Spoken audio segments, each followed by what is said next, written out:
Hit and run कलम तुर्तास लागू होणार नाही। या क्षणाची सर्वात मोठी बातमी, केंद्र सरकारचं ऑल इंडिया मोटर ट्रान्सपोर्ट काँग्रेसला हे आश्वासन देण्यात आलेलं आहे। ऑल इंडिया मोटर ट्रान्सपोर्ट आणि केंद्र सरकारच्या बैठकीत एक मोठा निर्णय घेण्यात आलेला आहे। हिट अँड रन विधेयकाविरोधात वाहतूकदारांनी आंदोलन केलेलं होतं आणि अखेर हे आश्वासन मिळाल्यानंतर निश्चितच आंदोलन मागे घेतलं जाईल। हिट अँड रन कलम तुर्तास लागू होणार नाही, या क्षणाची मोठी बातमी।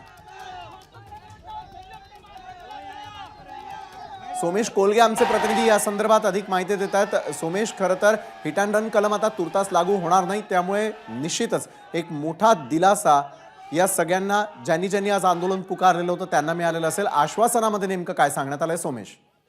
नाही, नक्कीच याविषयी आज जे आश्वासन दिलंय केंद्र सरकारच्या वतीने गृह सचिव अजय भल्ला यांनी की आम्ही अजूनपर्यंत हे कलम लागू करणार नाही, पण खरी गंमत अशी आहे विशाल, इथे लक्षात घेतली पाहिजे की म्हणजे हे तिन्ही जे फौजदारी कायदे आहेत जे नव्याने या अधिवेशनामध्ये संमत करून घेण्यात आले, त्यावर जेव्हा राष्ट्रपतींची सही झाली 25 डिसेंबर रोजी, त्यावेळी यामध्ये लिहिलं गेलंय गॅजेट नोटिफिकेशन मध्ये की याविषयीची जी डेट आहे, डेट ऑफ इम्प्लिमेंटेशन, ही नंतर सेंट्रल गव्हर्नमेंट गॅजेट नोटिफिकेशन काढून ठरवेल।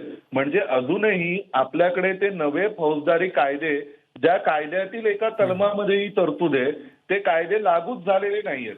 पण काही सोशल मीडियावरून आणि समाज माध्यमातून जे भीतीचं वातावरण तयार झालं, त्यातून हे अचानक उत्स्फूर्तपणे आंदोलन सुरू झालं आणि ते आंदोलन आता आटोक्यात आणणं हे जसं केंद्र सरकारची जबाबदारी आहे, तशीच आता त्यांच्यासोबत ज्यांची बैठक। सोमेश, पाहूयात या निर्णयाचा आता काय परिणाम होतात ते। धन्यवाद आपण दिलेल्या सविस्तर माहितीसाठी।